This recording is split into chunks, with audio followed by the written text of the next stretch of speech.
Welcome! Today we're jumping into a really remarkable story from Exodus, one that I think can get overlooked. It's this powerful account of what happens when a community's generosity gets so out of hand, so overwhelming, that they actually have to be told to stop. This is the incredible story of an overflowing offering.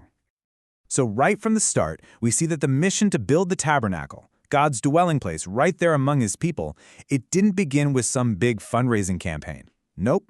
It began with a divine calling. God had already prepared the people, putting the exact skills and the wisdom they would need for this sacred work right into their hearts. So here's how we're going to walk through this. First, we'll look at that divine commission. Then, the people's incredible response, the overflowing offering. After that, we'll see the work begins. And finally, we'll pull out the powerful lesson in generosity at the heart of it all. All right, let's dive into that first section. Before a single thread was ever woven, or a single piece of gold was hammered, God had already set this whole thing in motion by calling and equipping his chosen artisans. Moses calls forward the master craftsmen, Bezalel and Oholiab, and he calls them by name. But I want you to notice this. It wasn't just them. The scripture says it was also every wise-hearted man, an entire community of artisans whose hearts and hands were stirred and prepared by God for this very specific, very holy work. And that phrase, wise-hearted, it's so important here. This wasn't just about being a good carpenter or a skilled weaver. The text makes it crystal clear that this was a divine gift, a special mix of skill, understanding, and, crucially, a willing spirit, all given by God for his purpose. It's a beautiful picture of how he truly equips those he calls. Okay, now we get to the most stunning part of this chapter, the people's response. The call goes out for materials to build the tabernacle, and what happens next? Well, it's something we just rarely, if ever, see. You see, the instruction was for a free will offering. This wasn't a tax. It wasn't a mandatory tithe. It was just an open invitation for anyone with a willing heart to give. And so the people of Israel, they began to bring their treasures, their gold, silver, fine linens, and precious materials. And they didn't just give one time and call it a day. The scripture specifically says they kept bringing offerings morning after morning. Can you just imagine that scene? A steady, joyful stream of people eagerly contributing to the work of the Lord. Their generosity wasn't just a spark, it was a roaring fire. And this is the turning point. The wise-hearted craftsmen, the guys in charge of the building, they actually have to stop what they're doing. They go to Moses with this unbelievable report. We're being overwhelmed with materials. The people, in their passion, have brought far, far more than we actually need.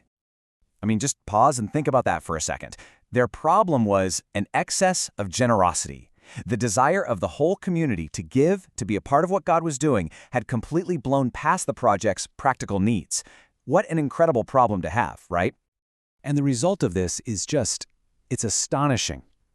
A proclamation has to be made throughout the entire camp. Moses issues a command for the people of Israel to stop giving. They were literally restrained from bringing any more offerings. I mean, when was the last time any of us heard of something like that happening?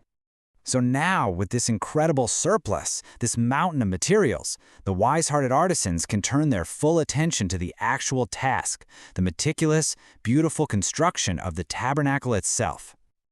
And this is where the people's offerings are transformed into something sacred. The artisans take that fine linen, the precious threads of blue, purple, and scarlet, and they weave these incredible curtains. They create intricate designs of cherubim with what the Bible calls cunning work, a true testament to their God-given skill. Every single offering had a place in this beautiful design. You can really see the incredible intention behind the tabernacle's design here. You've got the beautiful, colorful linen curtains on the inside, a display of holiness and beauty for God. And then protecting them is this tough outer tent made of goat's hair, symbolizing durability and protection. Even the little details, like the fasteners, were different. Precious gold for the inner sanctuary and strong brass for the outer covering. Every detail had a purpose. And the work didn't stop with the curtains, of course. They used the donated shittim wood, overlaid it with gold to form the very structure of the walls. They used the silver to create these strong foundations or sockets for the boards to stand in. They crafted a beautiful veil to separate the Holy of Holies. Every single gift was being put to use to build this sacred space. So as we wrap all this up, what is the big takeaway? What's the great lesson we're supposed to get from this amazing account? Let's really distill the enduring truth from this event. This is the final verdict right from verse 7, and it says everything. The generosity that was flowing from the willing hearts of the people created a divine abundance. It wasn't just enough, it wasn't just sufficient, it was too much. This is a perfect picture of God's economy, where our willing offerings can multiply beyond all earthly expectation. And this is the powerful contrast that's really at the heart of this whole story.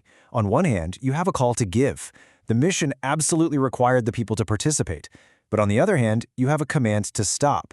Their heart response was so overwhelming that it created a situation that had to be actively halted. It just shows what can happen when a community is truly united in spirit and purpose. And this leaves us with a final thought to chew on. You know, Exodus 36 isn't just an ancient story. It's a powerful picture of what is spiritually possible. It really asks us today, what could be accomplished if our willingness to give joyfully to God's work truly, radically outpaced the need? What kind of divine overflow might we see in our own communities, in our own lives?